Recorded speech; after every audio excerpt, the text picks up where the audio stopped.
Ever since launching off the grid back in early 2021, Hitman 3 has consistently been adding brand new gadgets and weapons through monthly updates and DLC challenges, and in combination with the already existing ones from previous games, it's fair to say Agent 47 has no lack of gear in his inventory. Some of them are heroes and some of them are zeros, but how can you tell the difference, especially if you are in the beginner to an intermediate section of players? It can be very confusing as to which weapons and gear you should choose when you go to tackle a certain mission, and that's exactly why we'll be breaking it down in categories and show you how to select the perfect weapons and gadgets for every single playthrough. And where better to start than at the pistol section, the very first one you'll need to pick when beginning a playthrough. And much like a presidential election, we have two main candidates to focus on: the iconic ICA-19 Silver Bowler and its emerging competitor, the Krügermeyer 2-2. Both of these weapons are extremely useful and by far the best ones in the pistol category, though for a vastly different types of reasons. The Silver Bowler is an absolute powerhouse. Literally, it will pierce through enemies like they're made of butter. 2 shots to the chest and you'll never have to worry about them again. In combination with its high fire rate, it can be perfect for dealing with multiple enemies at the same time. On top of that, it has a unique steady aim perk, which means that by holding a button, the crosshair will tighten and allow you an extremely accurate shot, even from very long distances. The perfect pistol for sniping targets or creating long-ranged accident kills, as well as bullet distractions. It's basically a pocket sniper rifle, hard-hitting, quiet, reliable, and featuring a vast amount of visual appearances. It may seem like the perfect pistol, but it does have one drawback, clearly shown when compared to the Krügermeyer, and more so its subsonic rounds. The Krügermeyer subsonic rounds allow the weapon to remain completely silent even when fired very close to an NPC, making it the far superior option when it comes to closed range environments. The subsonic rounds allow you the chance to be a lot more bold when it comes to pistol distractions. But when it comes to accuracy and damage, it's completely overshadowed by the Silver Bowler. And that's the way you really have to look at it. The Silver Bowler is a weapon meant to burst through enemies and accurately take down long-ranged targets. Meanwhile, the Krügermeyer is more of a tool, best used in close-range encounters to take down cameras or cause distractions, more so than to enter into gunfights. And although these two are by far the main pistols in the category, there are also quite a few useful alternatives for certain situations. For starters, the custom 5mm is a perfect choice on any map where you'll have to be searched before entering an area. It is completely safe through pat-downs, and although its look may not suggest it, it is also completely silent, so it's a very safe bet on missions where you only need to use your pistol once or twice, and because of that its limited ammo won't affect your overall strategy. On the other hand, we have the DAC X2 Covert, which is more of an SMG than a pistol, however it is still found and picked through the pistol category, so we might as well include it. It's a perfect weapon when you find yourself lacking a lockpick, especially on maps where firing it won't result in people panicking. Also, due to its strong fire rate, it can be great for accident kills, as well as close-range assassinations, if you lack in the aim department. It does have some weaknesses. Bullet distractions will be almost impossible, since it's very difficult to fire only one bullet from it, which will cause panic most of the time, and taking down cameras and evidence tapes can be a bit of a mess because of that, especially if there's guards in close proximity. However, for the most part, these are all manageable situations if you plan ahead. These 4 weapons are pretty much always going to be the ones you want when it comes to the pistol section. Neither of them are perfect by themselves, but they all will give you unique abilities that will allow you the chance to determine which one fits your mission the best. A statement that cannot be said when it comes to the sniper rifles. Because, let's face it, there is no arguing about which sniper rifle is the best as one of them stands alone, head and shoulders above the rest, and that of course is the Seeger 300 Ghost. This weapon is basically the Marc Marquez of sniper rifles. It is the one true, genuine article in a business full of counterfeit books. Everything you could possibly want from a sniper, this thing not only has, but also excels at.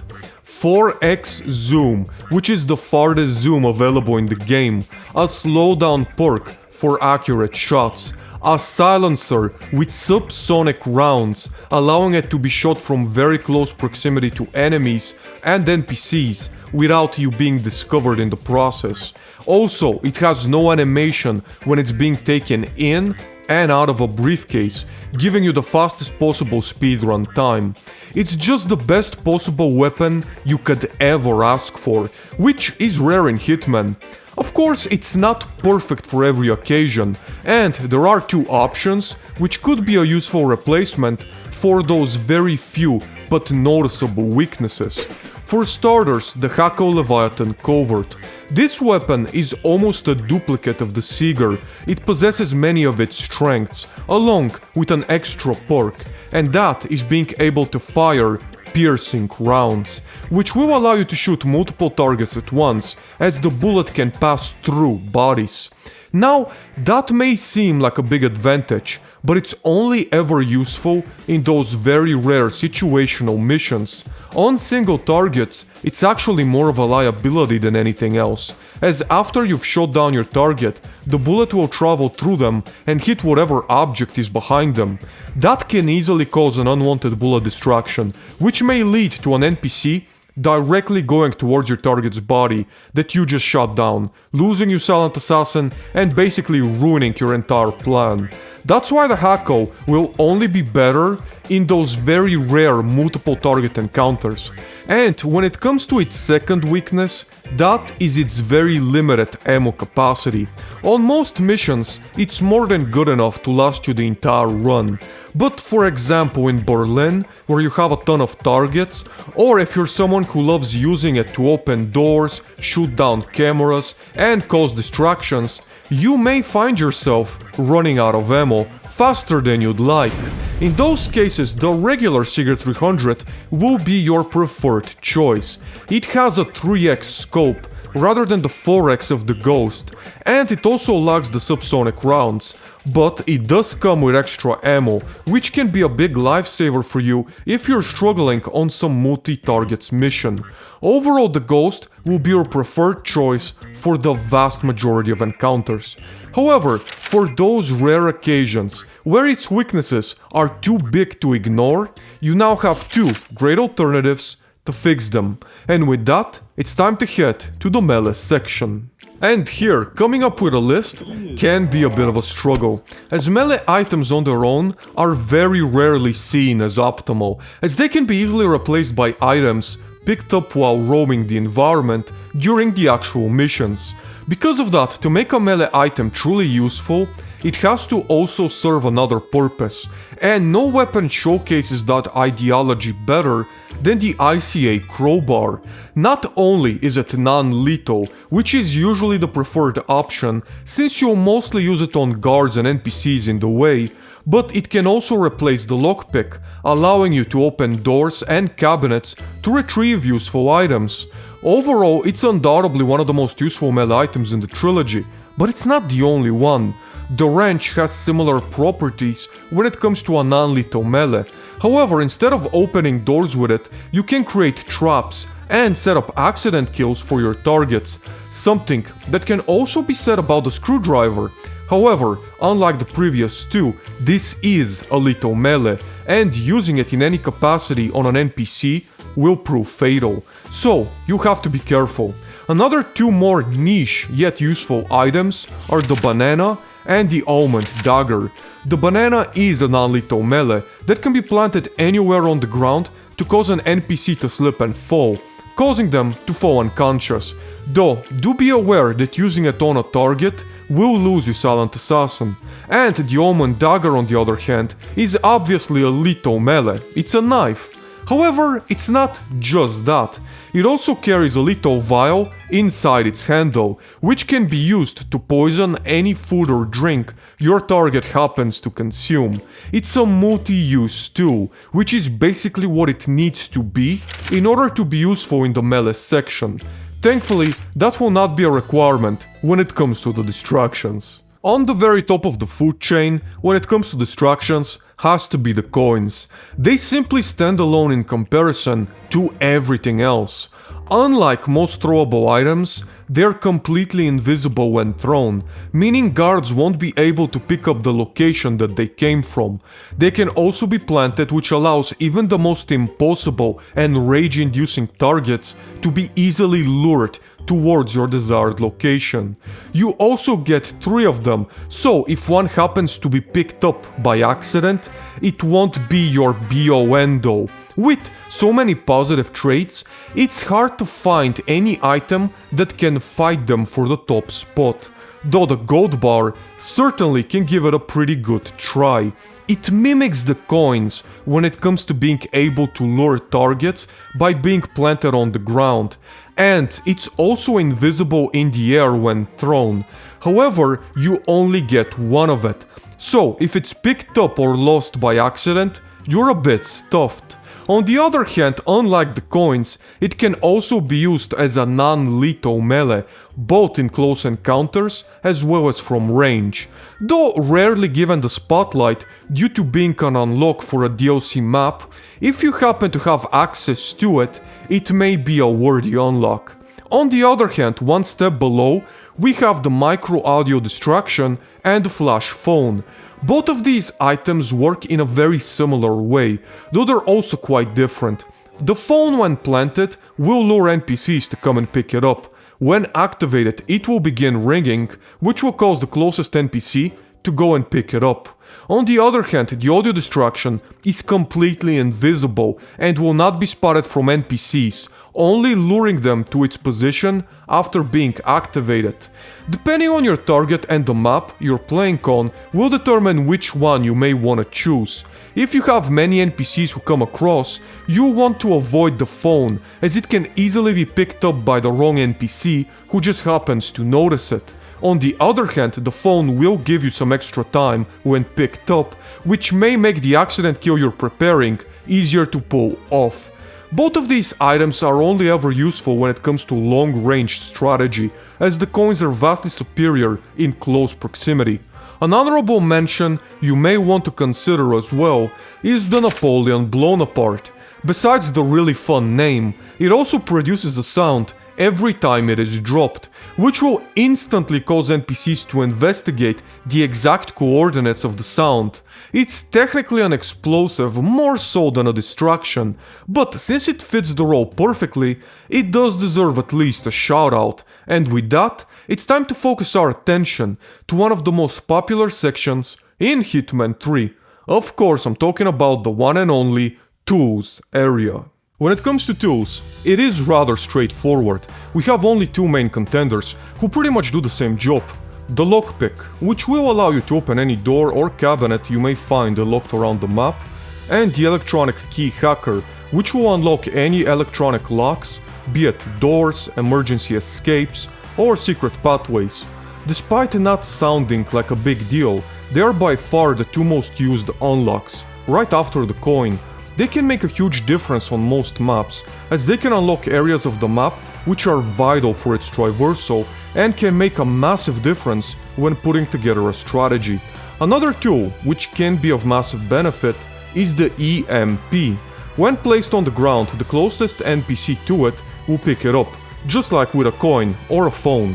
When activated by itself, it won't do anything. But if your target walks over a puddle, it will electrocute them, just like a taser would. If they walk next to a gas canister that has been tampered with, it will blow them up. I mean, just having the EMP in your target's pocket automatically gives you opportunities for accident kills that you didn't have before. It can be of massive help to you when it comes to that. And although I've only highlighted a very small area of the tools section, the remote micro taser is also a great honorable mention as well, as it works similarly to the EMP, without it requiring anyone to pick it up, and being completely invisible when planted. Overall, these 4 items are the real difference makers when it comes to the tools area. There may be other tools who can prove useful from time to time, but these guys are the ones who constantly produce your desired results, consistently across every single map. And with that, it's time to move to the biggest section yet, and that of course is the poisons. Poisons can be tricky, as there are just so many items to speak about, so let's break them down in individual sections to make it easier to digest. We'll start with sedative poisons, and on top of that tier list has to be the trank. All you have to do is shoot an NPC with it and they will automatically fall asleep. Even if their bodies get found, as long as they haven't been moved, you will not lose Silent Assassin. Furthermore, this is exceptionally useful when it comes to guards, as shooting one guard will put everyone around him at shock, meaning they will lose their enforcer status, and you'll be able to perform an illegal action or run across them to enter into a restricted area. You get only 2 shots in the trank, though that can be enhanced if you bring a second tranquilizer of any kind. Another very useful yet niche sedative poison is the snail. A DLC unlock isn't most people's favorites, but there's no doubt just how useful it can be. Thrown in a room full of guards, it will knock out all of them within a second and keep you Silent Assassin, no matter if their bodies get found or not. And yeah, sure, you can say it's pay to win, but you can't argue with the result. The sedative snail is definitely a worthy catch, though that cannot be said about the rest of the sedative poisons, since most of them have pretty much been turned redundant by the inventions of these 2. Though that cannot be said when it comes to the emetics. In first place we have another tranquilizer, but this time it's the Seeker, a DLC unlock from Haven Island, that it's honestly worth its weight in gold. This thing, much like the regular trank, comes standard with 2 darts. However, shooting someone with it will automatically make them sick and have them run towards the nearest bathroom. Unlike the trank, this thing is basically a free accident kill. It's one of the strongest weapons in the game, without any arguments. Even the most difficult targets can become a child's play when using it. Of course, it is also locked behind the DLC, so it is technically pay to win, just like its cousin, the emetic gas device. Unlocked on the same DLC map as the Seeker, this thing is nothing special by itself. You plant it on the ground, and by activating it, it releases a cloud of emetic gas, which will make anyone sick who happens to be close to it. Problem is, it is visible when planted and seen as a weapon, meaning a guard will immediately pick it up and remove it from the scene. Where this thing happens to be a proper item is when it's teamed up with any briefcase. Placing it in and out of the briefcase will give you the ability to activate it from within. As any experienced Hitman player knows, this combination is an absolute wrecker on any target that can be approached in a public area. And for those who cannot, we have the emetic gas grenade. This thing can be thrown at the feet of any target, where it will explode and cause them to become sick. The grenade itself is completely legal to hold, but not when thrown, so you will have to be careful where you dump it from. Still, this is a great unlock that will provide you with a great alternative for your targets who are harder to approach in person due to trespassing areas, or ones where gear is limited. Of course, the only emetic tools left are the emetic vial and syringe. Though both are far from optimal in modern Hitman, they are by no means without their uses. It will just have to be a very specific situation to make them viable.